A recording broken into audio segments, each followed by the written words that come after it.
Everyone, welcome back to channel Foster academy and I hope you all and healthy. This is Shweta Panchal. स्वागत है आपका इस class में। आज की इस वीडियो में हम डिस्कस करने वाले हैं 80 क्वेश्चंस अपने, जो कि हमने पहले प्रैक्टिस सेट भी किया है। ये प्रैक्टिस सेट नंबर 2 है टीजीटी सोशल साइंस के लिए। ठीक है, तो स्टार्ट कर लेते हैं वीडियो। अगर प्रैक्टिस सेट नंबर 1 आपको चाहिए तो आप टेलीग्राम जो ग्रुप है उसको ज्वाइन कर सकते हैं। ज्वाइन कैसे करेंगे? डिस्क्रिप्शन जो बॉक्स है उसमें जाकर आपको सारे लिंक मिल जाएंगे, इंपॉर्टेंट जितने भी है। ठीक है, तो चलिए स्टार्ट कर लेते हैं अपनी वीडियो। अच्छी लगे तो लाइक करना ना भूलें। आई होप सभी की प्रिपरेशंस बहुत अच्छे से चल रही होगी और एमसीक्यूज की प्रैक्टिस आपको अच्छे से भी करनी है। ठीक है, the policy of special economic zone यानी says was started for the first time in the country। तो हमारे जो देश है उसमें स्पेशल इकोनॉमिक जोन जो है उसकी नीति पहली बार कब आरंभ की गई थी। थोड़ा सा स्पीडली ही करेंगे हम इसको, है ना। तो आप ऐसे कर सकते हैं कि क्वेश्चन को पोज करके इसका आंसर फिर आप देख सकते हैं बाद में ना। तो इसका आंसर आपका रहेगा ऑप्शन नंबर सी, 2000 में। ठीक है, नेक्स्ट आपका नेशनल प्लानिंग जो कमेटी है वो फॉर्म की गई थी किसके द्वारा? तो यहाँ पर आपको दो चीज कंफ्यूज करने वाली हो सकती है। तो यहाँ पे पहले तो आप आंसर देख लीजिए। ये देखिए, सुभाष चंद्र बोस ने स्टैब्लिश की थी 1938 में। ठीक है, लेकिन चेयरमैनशिप किसकी थी? जवाहरलाल नेहरू की। तो आंसर जाएगा option number C, Jawaharlal Nehru. ठीक है, चेयरमैनशिप किसकी? जवाहरलाल नेहरू। 44 यानी गांधीन प्लान जो है, गांधीवादी योजना है, उसको प्रतिपादित किया गया था किसके द्वारा? तो इसका जो आंसर रहेगा आपका ये रहेगा आपका option number D, Agarwal, Shriman Narayan Agarwal. ठीक है, क्वेश्चन नंबर 4 है यहाँ पर। इंडियाज नेशनल वाटरवे 2 यानी जलमार्ग की बात हो रही है। नेशनल जलमार्ग 2 जो है वो कौन सी नदी तथा किन दो स्थानों के बीच में पड़ता है? गंगा नदी, ब्रह्मपुत्र नदी, पश्चिमी तट नहर या इनमें से कोई भी नहीं। तो इसका जो करेक्ट आंसर जाएगा वो जाएगा option number B, Brahmaputra river. ठीक है, सादिया से लेके धुबरी। क्वेश्चन नंबर 5 है, which of the following statement correctly defines ecosystem यानी इकोसिस्टम जो शब्द है उसको करेक्टली डिफाइन कौन सा इनमें से स्टेटमेंट करता है? A community of organism interacting with each other, the place on earth where living beings live, the relationship between living organism and the environment in which they live, या flora and fauna of any geographical area. तो इसका जो correct answer आपका जाएगा 5 का हो जाएगा option number सी, जीवधारियों का आपसी संबंध एवं पर्यावरण के बीच का संबंध जिसमें वे रहते हैं। क्वेश्चन नंबर 6 है, which of the correct descending order. आपको बताना है कि इनमें से जो गैसेस हैं उनको आपको अवरोही क्रम में लगाना है, यानी अधिक से कम के क्रम में लगाना है और गैसों के प्रतिशत के हिसाब से आपको उनको लगाना है। तो इसका जो करेक्ट आंसर आप देखेंगे वो जाएगा आपका ऑप्शन नंबर सी, नाइट्रोजन, फिर ऑक्सीजन, आर्गन और फिर कार्बन डाइऑक्साइड। नेक्स्ट है क्वेश्चन नंबर 7। प्रेरी के बारे में क्वेश्चन है। प्रेरी जो है वो कहाँ पाया जाता है या फिर प्रेरी किसको कहा जाता है? तो इसका जो आंसर आपका जाएगा वो जाएगा आपका ऑप्शन नंबर डी, उत्तर अमेरिका के शीतोष्ण घास स्थल को। ठीक है, उत्तर अमेरिका के शीतोष्ण घास स्थल को। नेक्स्ट क्वेश्चन है, कोलकाता जो है इनमें से कौन सी नदी पर अवस्थित है? दामोदर। इसके अलावा आप करेक्ट आंसर बताइए जरा ऑप्शन देखकर। तो इसका जो करेक्ट आंसर रहेगा वो रहेगा आपका हुगली नदी। ठीक है, ऑप्शन नंबर जो डी है वो बिल्कुल करेक्ट है यहाँ पर। नेक्स्ट आपका, निम्नलिखित में से कौन सा या कौन से वो फैक्टर हैं वो जो उद्योग की अवस्थिति को निर्धारित करते हैं, यानी उद्योग को लगाने के लिए उसको वहां पर स्टैब्लिश करने के लिए कौन कौन से जो फैक्टर्स हैं वो इंपॉर्टेंस रखते हैं, डिटरमाइन करते हैं? कच्चे माल की उपलब्धता, परिवहन, बाजार। ये रहे ऑप्शन। तो देख के बताइए आंसर क्या रहेगा। इसका आंसर आपका रहेगा ए, 1, 2 एंड 3 यानी तीनों ही जो चीज है वो काफी इंपॉर्टेंट है, तीनों ही इंपॉर्टेंट फैक्टर्स हैं। ऑप्शन नंबर बी बिल्कुल सही रहेगा। नेक्स्ट भोपाल औद्योगिक दुर्घटना जो है वो कब घटित हुई थी? इसका आंसर आपका जाएगा ऑप्शन नंबर ए, दिसंबर 1984 को। ठीक है, नेक्स्ट है क्वेश्चन नंबर 11। कौन से वो कारक हैं जो प्रवास को प्रभावित करते हैं या करता है? माइग्रेशन को प्रभावित करने वाले जो कारक हैं बताइए कौन से रहेंगे? तो इसका आंसर आपका जाएगा ऑप्शन नंबर सी, ए और बी दोनों। ठीक है, दोनों ही आपके प्रतिकर्ष और अपकर्ष दोनों ही रीजन है जो आपके माइग्रेशन को यानी प्रवास को प्रभावित करते हैं। निम्नलिखित राज्यों में से किस राज्य की ग्रामीण जनसंख्या का प्रतिशत सबसे ज्यादा है? ठीक है, which of the following states has a highest percentage of rural population यानी गांव वाली जो ग्रामीण जो जनसंख्या सबसे ज्यादा कहां पर है यहाँ पर? इसका आंसर आपका जाएगा ऑप्शन नंबर डी, बिहार में। ठीक है, नेक्स्ट इज 2011 सेंसस जो है उसके अनुसार भारत की जनसंख्या निम्नलिखित में से कौन सी है? तो इसका जो करेक्ट आंसर जाएगा आपका सेंसस के हिसाब से हो जाएगा ऑप्शन नंबर डी, 121.05 करोड़। ठीक है, next question is question number 14। राष्ट्रीय राजमार्ग विकास परियोजना के संदर्भ में कौन सा कथन सही है? आपको ये बताना है। ठीक है, इसमें एक परियोजना की बात की गई है, स्वर्णिम चतुर्भुज। इसके अलावा गलियारे की बात की गई, उत्तर दक्षिण और पूर्व पश्चिम की। इसके अलावा पूर्वी पश्चिम गलियारे के उद्देश्य असम से गुजरात को जोड़ना है, ये बात की गई, यानी आपको स्टेटमेंट दी गई है और आपको ABCD में सेलेक्ट करना है कौन से वाला सही आंसर जाएगा। तो इसमें 14 का आंसर आपका जाएगा सी, यानी केवल 1 और 3 ही बिल्कुल सही स्टेटमेंट है, यानी 1 और 3 स्टेटमेंट क्या है? करेक्ट है। ठीक है, तो यहाँ पे जो ऑप्शन जाएगा वो जाएगा आपका सी। ठीक है, नेक्स्ट इज क्वेश्चन नंबर 15। निम्नलिखित कथनों पर विचार कीजिए। पर्यावरण प्रदूषण मानवीय क्रियाओं के अपशिष्ट उत्पादों से मुक्त द्रव्य एवं ऊर्जा का परिणाम है। और जो डायरिया है, डायरिया, आंतों की कृमि, हेपेटाइटिस, जल जनित बीमारियां, ठीक है, इनमें से कौन से स्टेटमेंट सही है ये आपको बताना है। तो इसमें से स्टेटमेंट की अगर बात करें तो बी सही रहेगा, यानी दोनों ही स्टेटमेंट क्या है, बिल्कुल करेक्ट है। नेक्स्ट एनईपीसी क्वेश्चन है, राष्ट्रीय शिक्षा नीति 2020 के अनुसार इनमें से किस चीज के प्रयोग को प्रोत्साहित करने के लिए काम करना चाहिए, ठीक है। यानी राष्ट्रीय शिक्षा नीति 2020 के अनुसार डैश का प्रयोग, ठीक है, को प्रोत्साहित करने के लिए करना चाहिए। According to the national education policy 2020 what should be done to encourage the use of, किस चीज के यूज को ज्यादा एनकरेज करना चाहिए। तो इसका जो आंसर जाएगा ये जाएगा आपका ऑप्शन नंबर सी। किस चीज को एनकरेज करना चाहिए, क्रिटिकल लर्निंग को, इसके अलावा समालोचना चिंतन, यानी कि क्रिटिकल लर्निंग को और एक्सपीरियंस को, ठीक है, यानी कि अब जो थिंकिंग है वो कैसे होनी चाहिए, अनुभव जनित आपका अधिगम होना चाहिए, यानी अनुभव के आधार पर आपका जो लर्निंग है वो होनी चाहिए। इसके अलावा आपकी जो लर्निंग है वो क्रिटिकल बेस्ड होनी चाहिए। तो ऑप्शन नंबर सी बिल्कुल करेक्ट रहेगा। नेक्स्ट इज शिक्षा नीति की बात हो रही है 2020 की, इसमें प्रस्तावित समग्र 360 डिग्री बहुआयामी उन्नति पत्र को क्या दर्शाना चाहिए। तो इसका जो करेक्ट आंसर आपका जाएगा, पॉज करके आप क्वेश्चन को अच्छे से पढ़ेंगे अभी, ठीक है। तो 17 में आपसे पूछा गया है कि what should be the holistic 360 degree multidimensional progress card proposed in the national education policy 2020 indicate, क्या इंडिकेट करना चाहिए। इसका आंसर आपका जाएगा B, progress of students in cognitive, emotional and psychomotor dimensions, यानी मनोगत्यात्मक, संज्ञानात्मक और भावात्मक आयामों की प्रगति के बारे में बताना चाहिए। तो ऑप्शन नंबर बी यहाँ पर बिल्कुल करेक्ट रहेगा। क्वेश्चन नंबर 18 है, राष्ट्रीय शिक्षा नीति 2020 में प्रस्तावित बदलाव बताइए आप कौन से रहेंगे। इसका आंसर आपका रहेगा ऑप्शन नंबर ए, मानकीकृत से लचीलापन, ठीक है, मानकीकृत से लचीलापन, ऑप्शन नंबर ए बिल्कुल करेक्ट है। राष्ट्रीय शिक्षा नीति 2020 के अनुसार शिक्षा को कैसा होना चाहिए, ठीक है, इसके हिसाब से शिक्षा को कैसा होना चाहिए। तो इसका जो आंसर जाएगा आपका वो जाएगा आपका ऑप्शन नंबर ए। यहाँ पर आपका सही है सेकंड, थर्ड एंड फोर्थ। शिक्षा ऐसी होनी चाहिए, समस्या समाधान पर ध्यान दे, शिक्षार्थियों की विचारोत्नात्मक जो चिंतन है उसको बढ़ावा दे, इसके लिए पूछताछ प्रेरित और खोज उन्मुख बने, ठीक है। नेक्स्ट सामाजिक आर्थिक रूप से वंचित समूह के छात्रों की स्थिरता सुनिश्चित करने के लिए, यानी वो बच्चे आके वापस ना जाए, स्कूल ना छोड़े, इसके लिए एनईपी में पाठ्यक्रम और शिक्षा शास्त्र का प्रस्ताव करती है। कैसा होना चाहिए, परीक्षा पर केंद्रित पाठ्य पुस्तकों पर आकर्षक और प्रासंगिक या मानकों पर नहीं होगा, यानी कि यूनिफॉर्म, यूनिफॉर्म का मतलब होता है एकीकृत, ठीक है, एकीकृत। तो इसका जो आंसर जाएगा आपका ये जाएगा आपका ऑप्शन नंबर सी, ठीक है, आकर्षक और प्रासंगिक ही होना चाहिए। Next is in case of flood issued by, बाढ़ की स्थिति में चेतावनी जो है वो कौन जारी करता है, आपको ये बताना है। तो बाढ़ की स्थिति जारी करता है CWC, ठीक है, ऑप्शन नंबर बी बिल्कुल करेक्ट है, CWC।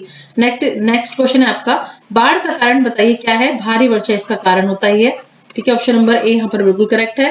क्वेश्चन नंबर 23 देखते हैं, भूकंप संभावित क्षेत्र में भवन निर्माण करते समय कौन कौन सी सावधानियों को ध्यान में रखना चाहिए। पहला, दोषयुक्त रेखाओं का होना, नहीं ये तो गलत हो गया। अनुचित तरीके से डिजाइन नहीं, सही होना चाहिए। और निर्माण के लिए उपयोग की जाने वाली सामग्री भारी नहीं होनी चाहिए। तो इसका जो ऑप्शन जाएगा वो जाएगा सी, ठीक है, 23 का आंसर यहाँ पर जाएगा सी। इसका निर्माण नगर पालिका या फिर निर्धारित उप नियमों के अनुसार किया जाना चाहिए। नेक्स्ट है क्वेश्चन नंबर 24, खतरे के प्रकार के संबंध में कौन सा सबसे अलग है, ठीक है, अकाल, रासायनिक दुर्घटना, आतंकवादी हमला या रेल दुर्घटना। तो यहाँ पर जो अकाल है ये एक नेचुरल डिजास्टर है कह सकते हैं आप, बाकी सब मैन मेड है, तो इसलिए ये अलग है। तो ऑप्शन नंबर ए जो है बिल्कुल सही रहेगा। नेक्स्ट इज भारत के औद्योगिक उत्पादन सूचकांक में निम्नलिखित में से कौन सी गतिविधि सम्मिलित नहीं है। तो इस सूचकांक में, इस इंडेक्स में देखते हैं कौन सी चीज इंक्लूड नहीं की गई है। इसका आंसर आपका जाएगा ऑप्शन नंबर डी, निर्माण, कंस्ट्रक्शन, ठीक है। नेक्स्ट है, इनमें से कौन सा कथन आपको सही है ये बताना है। वित्त आयोग से रिलेटेड है, इसको पूरे को आप अच्छे से पढ़ेंगे एबीसीडी ऑप्शंस को।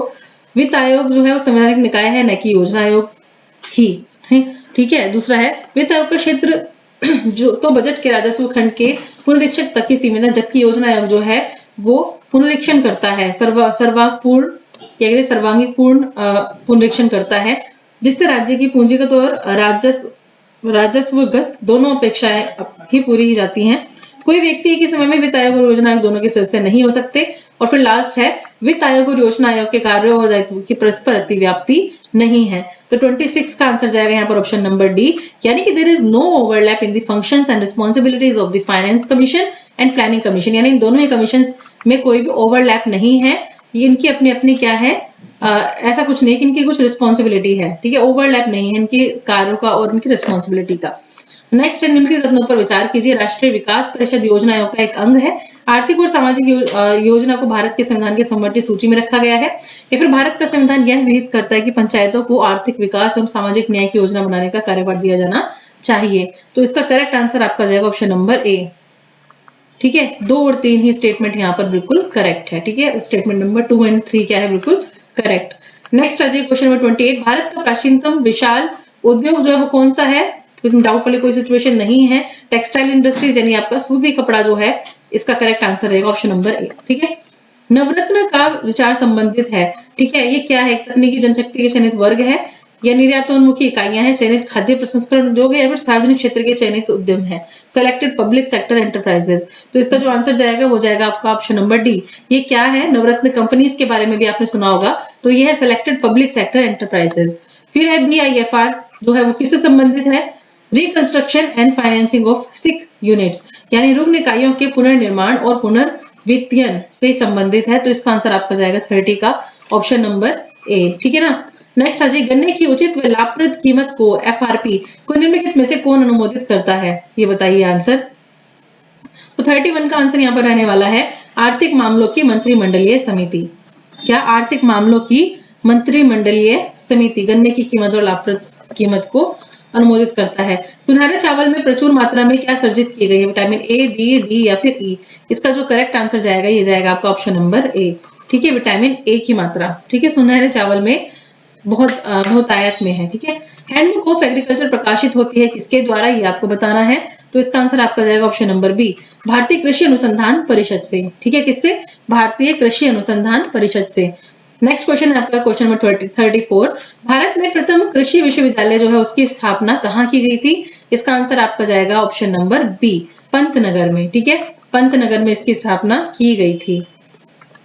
नेक्स्ट क्वेश्चन आपका 35। मानव विकास जो रिपोर्ट है यानी human development report is published by which of the following organisations, यानी ह्यूमन डेवलपमेंट रिपोर्ट जो है किस संस्था के द्वारा प्रकाशित की जाती है? तो उसका करेक्ट आंसर आपका जाएगा ऑप्शन नंबर बी, UNDP के द्वारा। किसके द्वारा? UNDP के द्वारा। क्वेश्चन नंबर 36 कहता है कि 18वीं सदी के अंतिम वर्षों तक 19वीं सदी के शुरुआती दौर में किस प्रकार की जमीन जो है वो इंग्लैंड के गरीब लोगों के लिए बहुत ज्यादा इंपॉर्टेंट थी और बुनियादी साधन भी थी? इसका आंसर आपका जाएगा option number A, common land, यानी कि साझा जमीन है, क्योंकि इस पर बहुत सारे काम होते थे लोगों के, तो ये जमीन काफी इंपॉर्टेंट थी लोगों के लिए। Question number 37। साझा का मतलब ही होता है सबकी। ज्वालामुखी की ढलान पर उत्पन्न होने वाले मलबे के प्रभाव को क्या कहा जाता है? क्रीप, गिरना, या फिर लहर, या पार्श्व प्रसार। तो इसका आंसर आपका यही जाएगा ऑप्शन नंबर डी। ठीक है, option number D, lateral spreads. Question number 38 देखते हैं। कोयना भूकंप का जो कारण है वो क्या था? ठीक है, कोयना अर्थक्वेक का कारण क्या था आपको ये बताना है करेक्ट आंसर इसका। तो इसका आंसर था ऑप्शन नंबर बी, कोयना जलाशय में हाइड्रोलिक दबाव। ठीक है, hydraulic pressure in Koyna reservoir. Question number 39 है, आपको ईयर बताना है कि कौन सा साल था वो जब सबसे बड़े चक्रवात से प्रभावित हुआ। In which year largest cyclone hit Andhra Pradesh displaced 63,40,000 people, यानी कौन से साल में ऐसा सबसे बड़ा साइक्लोन आया था आंध्र प्रदेश में जिससे 63,40,000 जो लोग हैं वो रिप्लेस हुए थे, डिस्प्लेस हुए थे, यानी विस्थापित हुए थे, विस्थापित हुए थे। तो इसका आंसर आपका जाएगा 39 का ऑप्शन नंबर सी, 1990 में ही आया था। ठीक है, फिर है आपका निम्नलिखित में से कौन सा MS के 9 जोखिम क्षेत्र के संदर्भ में सबसे अधिक क्षतिग्रस्त है? तो इसका आपका आंसर जाएगा ऑप्शन नंबर सी, उत्तर पूर्वी राज्य। क्या है? उत्तर पूर्वी राज्य। ज्वालामुखी विस्फोट के दौरान अत्यधिक जोखिम वाला क्षेत्र कौन सा है? ज्वालामुखी विस्फोट के कारण जो रिस्क जोन है वोल्केनिक इरप्शन के टाइम पे वो कौन सा है? तो इसका जो आंसर जाएगा ऑप्शन नंबर ए जाएगा, ये है at a distance up to 100 metres, यानी 100 मीटर तक की दूरी पर। क्वेश्चन नंबर 42 है, भूकंप मापने में प्रयुक्त तीव्रता मापने की सीमा क्या है? ठीक है, what is the range of the intensity scale used in measuring earthquake? तो इसका करेक्ट आंसर बताइए क्या जाएगा? इसका आंसर आपका जाएगा ऑप्शन नंबर ए, 1 to 12। ठीक है, 1 to 12। द्वितीय विश्व युद्ध में 2 परमाणु बम निम्नलिखित में से किस पर गिराए गए थे, यानी कौन कौन से शहरों में गिराए गए थे? इसका आंसर आपका जाएगा ऑप्शन नंबर ए, जापान में हिरोशिमा और नागासाकी। ठीक है, जापान में हिरोशिमा और नागासाकी। क्या आप कमेंट सेक्शन में इन बॉम्ब्स के नेम बता सकते हैं कि कौन कौन से नेम थे? हिरोशिमा पर डला था उसका नाम क्या था और नागासाकी पर उसका नेम क्या था? किस विकल्प को रिंग ऑफ फायर कहा जाता है? ठीक है, which option refers to as ring of fire? इनमें से रिंग ऑफ फायर आप किसको कह सकते हैं? इसका जो करेक्ट आंसर आपका जाएगा वो जाएगा आपका ऑप्शन नंबर ए। ठीक है, प्रशांत महासागर को घेरने वाले क्षेत्र को सर्कम पैसिफिक बेल्ट कहा जाता है। बहुत कम नाटकीय आपदा है इनमें सबसे डिफरेंट देखिए, जिसमें कि ड्रामेटिक डिजास्टर जिसको हम ये नहीं कह सकते, यानी बहुत कम एक नाटकीय आपदा इनमें से कौन सी है? भूकंप, सुनामी, भूस्खलन या फिर ज्वालामुखी। तो देखिए इसका आंसर आपका रहेगा ऑप्शन नंबर बी, भूस्खलन, लैंडस्लाइड जो है वो एक ड्रामेटिक डिजास्टर है। फिर है सुनामी का कारण क्या है? जो सुनामी है वो उसका कॉज क्या है, किस वजह से वो आती है? इसका आंसर आपका जाएगा ऑप्शन नंबर डी, सभी चीजों की वजह से। पृथ्वी की अचानक ऊर्ध्वाधर गति, समुद्र तल में विनाशकारी प्लेटों का अभिसार, विश्व में समुद्र तल में विनाशकारी प्लेटों का अभिसरण, समुद्र महासागरों में विस्फोटक ज्वालामुखी विस्फोट। ठीक है, तो ये इसका ऑप्शन नंबर डी जो है बिल्कुल करेक्ट रहेगा, सारे ही रीजन इसके लिए रिस्पॉन्सिबल हैं। नेक्स्ट इज, ये आपका आ गया पैराग्राफ देखकर आपको केस स्टडी टाइप है थोड़ा, तो आपको देखकर बताना है। पैराग्राफ पढ़िए, अब यहाँ पर आप ये पॉज करके इस पैराग्राफ को अच्छे से पढ़िए, इसके बाद फिर नेक्स्ट भी है ये वाला भी इसको पढ़ लेना है आपको अच्छे से। ठीक है, इसके बाद आपको ये वाला भी अच्छे से पढ़ लेना है और फिर जो पैराग्राफ में पूछा गया है आपको एनालाइज करके बताना है कि उसका आंसर क्या जाएगा। चलिए क्वेश्चन नंबर 1 पर चलते हैं, यानी क्वेश्चन नंबर 47 है बट इसका 1 है। वर्तमान में सूरत में रहने वाले गौरव ने दिल्ली स्थित एक एजुकेशन लर्निंग हब में नौकरी के लिए आवेदन किया था। इस इंटरव्यू में उसका चयन तो हो गया, कंपनी ने उन्हें अच्छी खासी सैलरी ऑफर की। हालांकि गौरव भ्रमित है और सैलरी के अलावा उसे नौकरी लेते वक्त और कौन से लक्ष्य ध्यान में रखने चाहिए या फिर कोई और नौकरी देखनी चाहिए? तो फिर इसका जो आंसर जाएगा वो बताइए क्या जाएगा? इसका आंसर आपका जाएगा ऑप्शन नंबर 4, यानी ऑप्शन नंबर डी लास्ट। उपरोक्त सभी, सीखने का अवसर मिलेगा, कार्य का वातावरण देखा जाएगा, नौकरी की सुरक्षा, ये सारी ही चीजें उसको ध्यान में रखनी पड़ेगी जब वो इसको सेलेक्ट करेगा। क्वेश्चन नंबर 48 है, महंगी कारों के साथ बंगलों में जीवन जीने का दृष्टिकोण बाइक और अंतरराष्ट्रीय पर्यटन है। The approach of living a life in Bangalore with costly cars, bike and international tours is life, यानी कॉस्टली कार्स की यहाँ पर बात की जा रही है। ठीक है, तो ये टूर इज लाइफ, कैसी जिंदगी होगी वो, यानी आपकी जिंदगी में ये सब चीजें हैं, महंगी गाड़ियां, बंगले और अंतरराष्ट्रीय पर्यटन भी आप कर रहे हैं, तो आपकी लाइफ कैसी है? भौतिकवादी है, सामाजिक है, शेखी बगारना वाली है, और ए और सी दोनों है। इसका आंसर बताना है आपको। 48 का आंसर आपका यहाँ रहेगा मेटीरियलिस्टिक। ठीक है, आपकी जो लाइफ है वो उसमें ज्यादा जो देखने को मिलता है प्रभाव वो मेटीरियलिज्म का देखने को मिलता है, यानी भौतिकवादी प्रवृत्ति है आपकी मेटीरियलिस्टिक। नेक्स्ट है क्वेश्चन 49, महिलाएं जो वेतन वाली नौकरियों में लगी हुई हैं ऐसे व्यक्तियों का उदाहरण है जो मिश्रित लक्ष्य को पूरा करती हैं। कौन सा वो कथन है दिए गए कथन से जो गलत है? निम्नलिखित में से कौन सा वो कथन दिए गए कथन से अलग है? Which of the following statement is incorrect with given statement? इस स्टेटमेंट को ध्यान में रखते हुए आपको गलत वाला कथन इसमें से सेलेक्ट कर लेना है। तो इसमें जो गलत वाला जो कथन होगा 49 का आंसर यहाँ पर रहने वाला है 3। यदि महिलाएं वैधानिक कार्य में संलग्न है तो उनकी गरिमा में वृद्धि होती है। ठीक है, घर, परिवार और समाज में गिरावट आती है। ठीक है, यहाँ पे आपसे क्या बोला गया है? यदि महिलाएं वैधानिक कार्य में संलग्न है तो उनकी गरिमा में वृद्धि होती है, घर, परिवार और समाज में गिरावट आती है। ठीक है, ये आपका थर्ड वाला बिल्कुल करेक्ट है क्योंकि आपसे पूछा है कौन से गलत कथन है। पहला तो सुरक्षित वातावरण अधिक आगे बढ़ने की अनुमति देता है।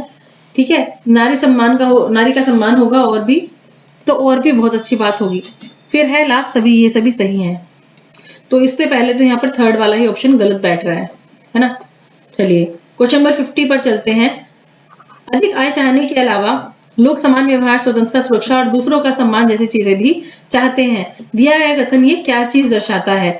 यानी एक तो होता है मेटीरियलिस्टिक चीजें और एक होता है नॉन मेटीरियलिस्टिक। तो ये आप नॉन मेटीरियलिस्टिक में कह सकते हैं। ठीक है, जिसमें कि आपकी भौतिक चीजें शामिल नहीं है। तो इसका जो आंसर बताइए क्या जाने वाला है? इसका आंसर आपका जाने वाला ऑप्शन नंबर ए। विकास के लिए लोगों के लिए मिश्रित लक्ष्य महत्वपूर्ण है। Next is question number 51। किसी राष्ट्र की राष्ट्रीय आय होती है, क्या होती है? किसी राष्ट्र की राष्ट्रीय आय को आप कैसे डिफाइन करेंगे? ये होते हैं उत्पादन कार्यों का योगफल, यानी सारे के सारे उत्पादन क्षेत्र मिला दीजिए तो उसका योगफल जो होगा वही आपका राष्ट्रीय आय होगी। क्वेश्चन नंबर 52, निम्नलिखित में से कौन सी समिति भारत में निर्धनता के अनुमानों के संबंध में है? ठीक है, निर्धनता के अनुमान से संबंधित कौन सी यहाँ पर समिति है, ये बताइए। इसका आंसर आपका जाएगा option number B, Suresh Tendulkar समिति। सुरेश तेंदुलकर समिति निर्धनता के अनुमानों से रिलेटेड है।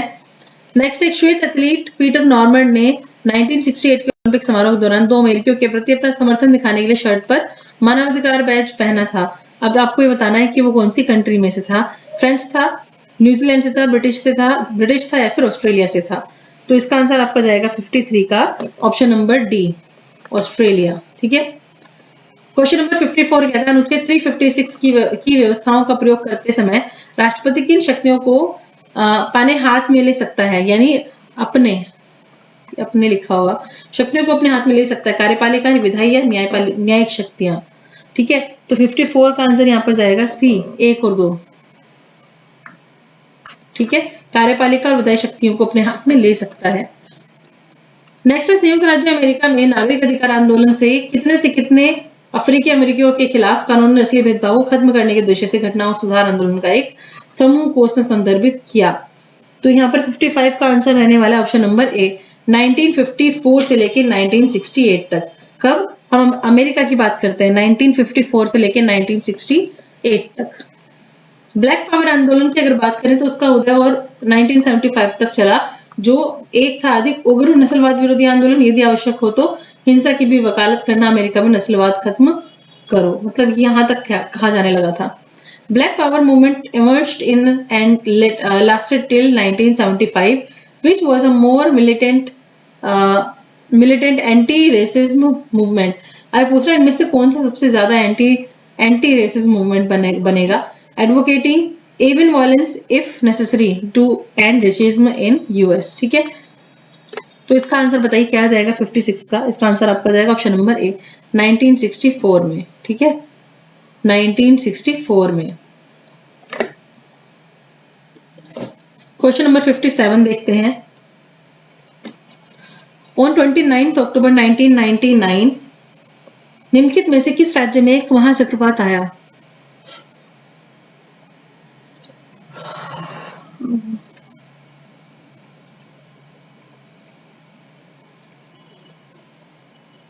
क्वेश्चन नंबर 57 देखते हैं।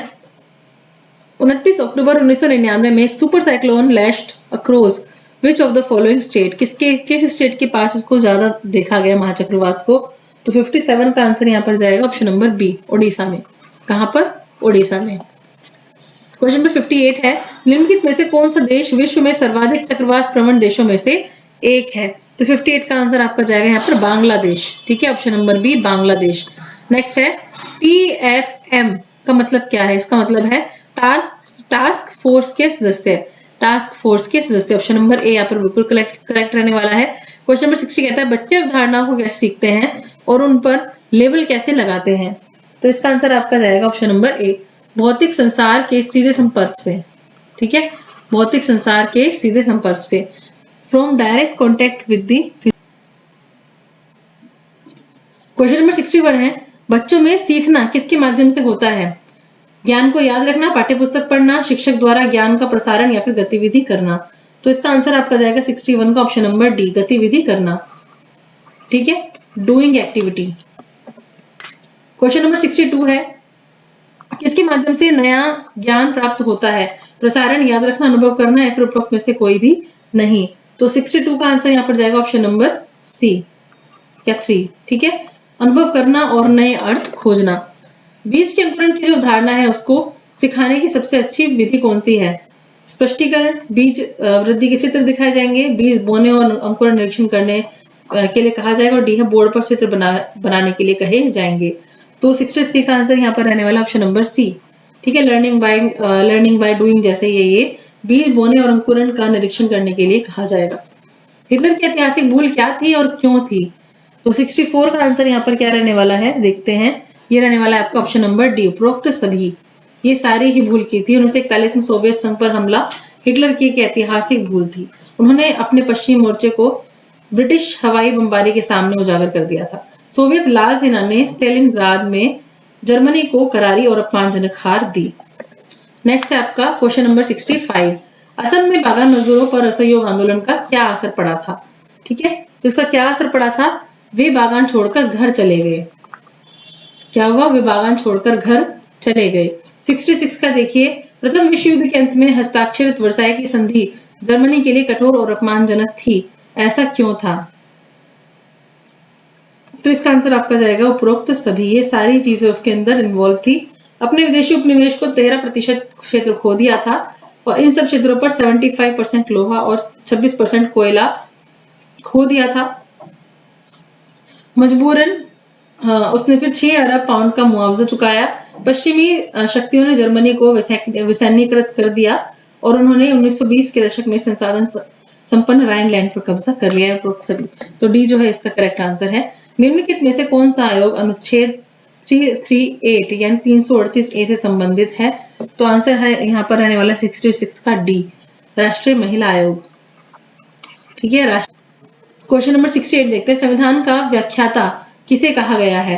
तो इसका आंसर आपका जाएगा option number C, supreme court को। किसको? सुप्रीम कोर्ट को। फिर है महाद्वीप ढलान महाद्वीपीय शेल्फ को और किसको जोड़ता है? तो 69 का आंसर यहाँ पर जाएगा option number C, ocean basin यानी महासागर बेसिन को। Next question is 70। लोकतांत्रिक सरकार के लिए निम्नलिखित में से कौन सी आवश्यकता है, यानी क्या चीज जरूरी है? Which of the following is an essential requirement for a democratic government?